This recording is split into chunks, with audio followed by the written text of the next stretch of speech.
the administration of women's sports at university level? Oh, yes, we are. Now, this is what we've adopted. I serve in another structure called University Sports South Africa. Now, at University Sports South Africa, back in the 90s, we introduced a rule that says, if you bring a women's team to a men's team to a football tournament, you must bring a women's team, otherwise your university can't compete. So at university level, we legislate, we do things to ensure that we level the playing field. And in the past couple of years, we've seen more and more women rising in terms of sports administration at universities. And this is because at university level, what we do for the men, we equally do for the women. I remember a few years ago when I joined UJ, I became very unpopular because I said, if we give the rugby boys so many scholarships, we would give the netball girls the same. And at first it was very uncomfortable because you are taking from others to give to others. But the fact is, you need to level the playing field so that when they go and compete, you are able to say, you were supposed to bring medals. Now, you can't demand medals if you don't invest. You first invest, then you demand medals. And this is something that must be practiced in South Africa, in society. Don't expect teams to perform when you don't invest in them. It is not only about making it to AFCON. It is about how do we journey to qualifying for AFCON. You've been nodding a lot. You want to add something to that? No, look, I definitely agree on a lot of points. You know, going back to I can't be the only one. And I guess that's what we do, and that's why I have the organization that I have, and I channel that will do that, because it's concerning when you sit there and there's the only one. You can't have the only one. At what point are we going to see more? At what point is the next generation going to be given that seat at the table? Look, I mean, it's not just handed to them, but a lot of them deserve to be there. A lot of them have what it takes to be there, and those opportunities need to be created. Going back to investing before you start claiming the results, it's very true. And yes, university sport has done very well in that. I mean, there's a lot of prominent athletes that have come out of university sport that wouldn't necessarily have if they were not involved in university sport, or university sport didn't invest in them. And that was important to ensure that the playing fields are leveled, you know.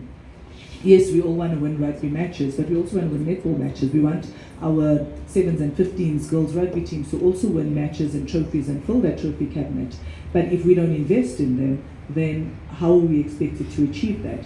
And that is going out there into communities and getting the best of the best and offering them scholarships so that they are able to not just achieve on the sports field, but they're able to get a credible education behind them as well. Very important as well. Maria, just as we close this piece on administration, what is your ultimate wish or your ultimate hope for women in sports, disabled women in sports in particular, in order for them to achieve their dreams? How do you think it can be done? What is the solution?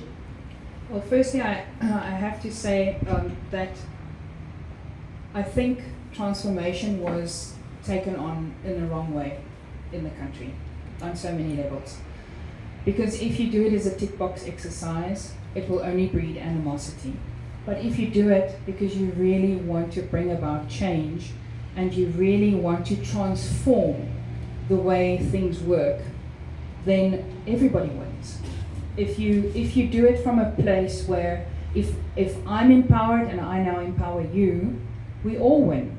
So for me, I would like to see that, first of all, when sport bodies are chosen or elected, that the people that end up in that body is there for the right reason.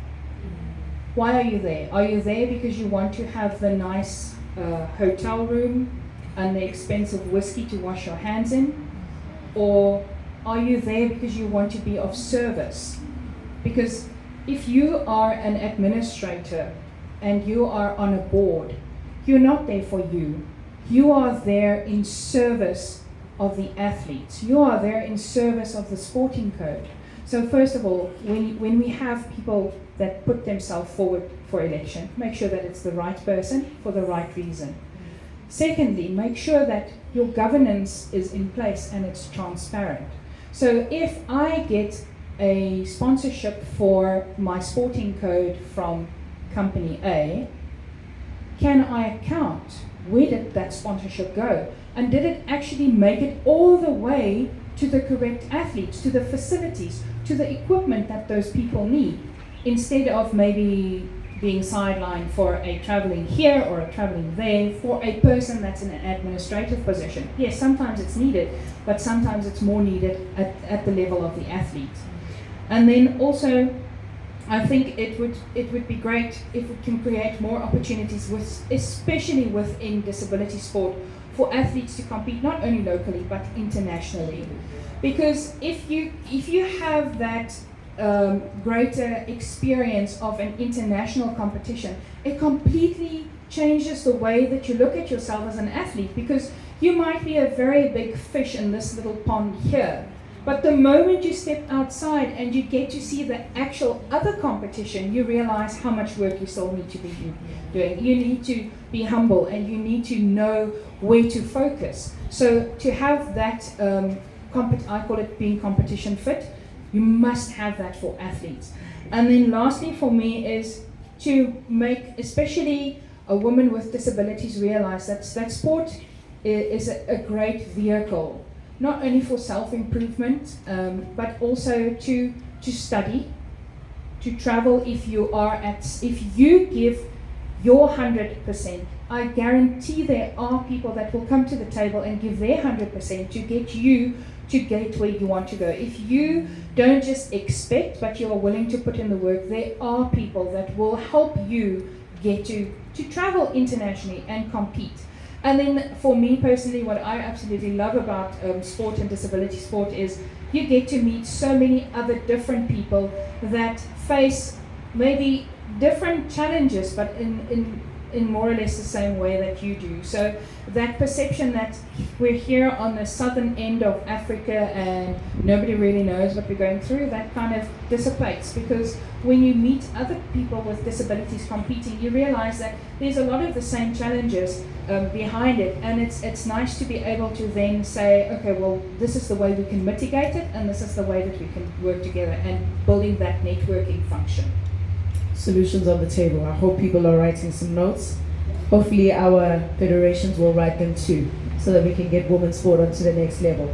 All right, now we're going to talk about national players as well as media support in the women's game. I'd like to call up Dumis Kukune of the Momentum Proteas, as well as